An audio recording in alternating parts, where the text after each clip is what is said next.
Hello, hello, and it is the week 2 preview of season 18.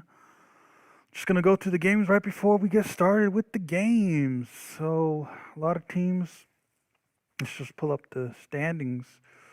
Not much going on. It's just usual suspects at the top.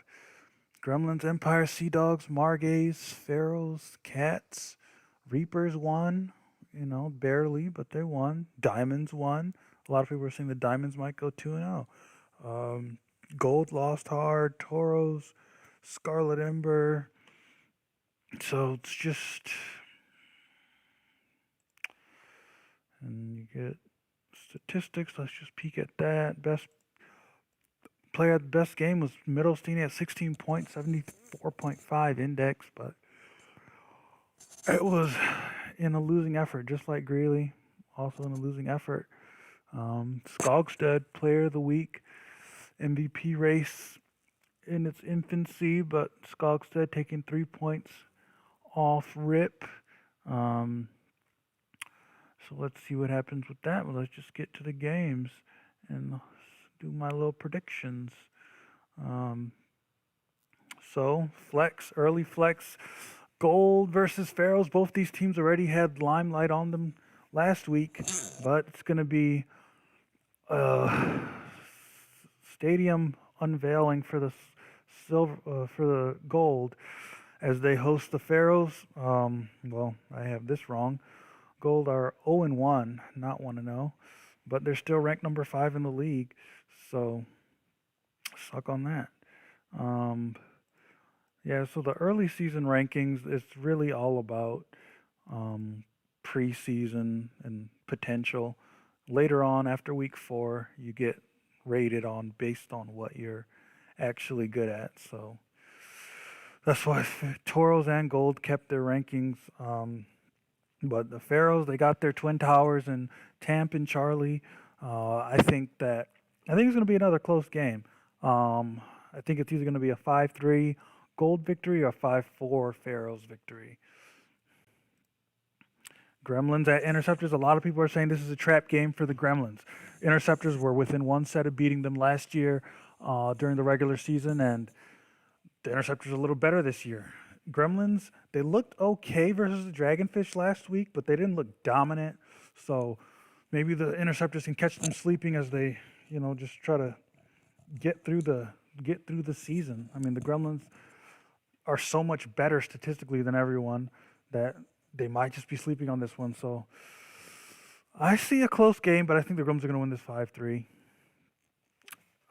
Dodgeball Club of Phoenix going to the Margays, both playoff teams last year, playing each other here.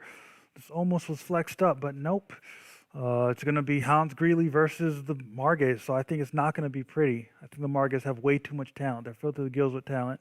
They deserve to be number 4 in the league. I think it's going to be a 5-1. I think Greeley's probably going to get his 70 index and 10 points, but it's not going to result in a win at all. Toros at Cats. The Toros can really save their momentum. A lot of people are getting a little antsy with how lackluster the performance was against the Checkers last week, and maybe Wagner just doesn't have it anymore. They weren't punching at all.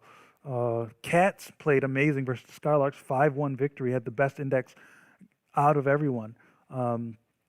Cats opening up their new arena, Charity Arena, next to their old arena, St. Catherine's Gym.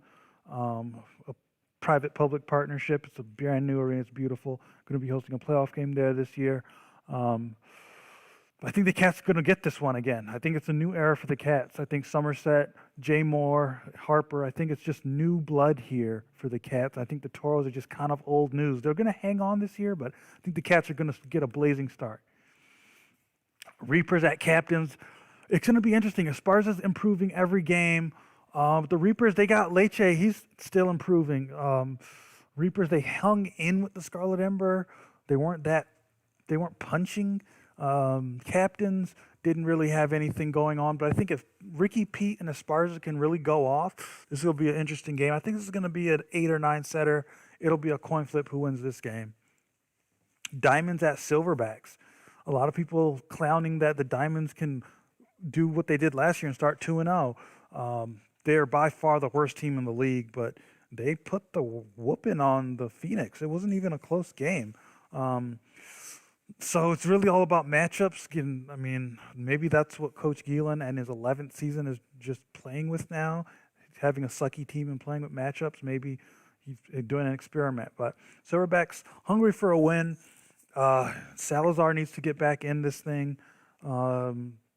Nicole is a lot better. They're rookies, so they might be very hard to beat. They might have a 3-tiered throwing attack, and that'll be scary. I think Silverback's going to win that one easily. Skylarks at Scarlet Ember, both number 7, both 0-1, both playoff teams, and both of them had Maurice on their rosters. Maurice facing his old team after 7 seasons of playing on them in his new home in Nebraska. But I don't think the Scarlet Ember are going to win this one. I think the Skylarks are too talented. They were just caught sleeping last week versus the Cats. I think they're going to get their revenge, a 5-2 victory in Nebraska. Dizzy Devils going to Philadelphia to play the Blackers. I think this is really a crucible game for the Dizzy Devils. Blackers are a mediocre to bad team. If the Dizzy Devils can't beat this team, it's going to be a very long season for Coach Halim and the squad. I think the Dizzy Devils are going to win 5-3.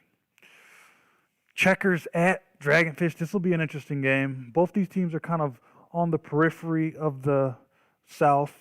I think the Toros, Skylarks, and Cats are the class of the division. I think the Dragonfish are still in rebuilding mode. I think they're very young, still coming up. Checkers, it's weird what they're doing. I think their success will be completely based on Raekwon. Brass can do what he does with his little intercepting and all that, but if Raekwon's going in, then this team is in good hands. It's in Florida. This is a close one. I mean, I think it's going to be 5-3 either way. I don't think it's going to be a tit for tat kind of game. I think it's going to be all into matchups. If Raekwon goes in, I think I'll just choose the Checkers 5-3. And the final flex, number 1 versus number 2. This is a pretty good game here. Sea Dogs trying to prove they haven't lost a step, even though they've lost a step throwing wise, but their defense is to the gills right now with Skogstad and Miller. Empire, they're really good. They're a really good team. Thompson and Richard finally got something to fight for here after a couple years of mediocrity. And it's in New York, unveiling their branding and all that. They have a refreshed energy. Coach Ramos reinvigorated in his 11th season. I don't know. I think the Sea Dogs just are holding over from last year. They still got that energy. I think the Sea Dogs will take this one 5-3. And that'll be it. We'll see you in San Francisco for the Flex of the Week morning.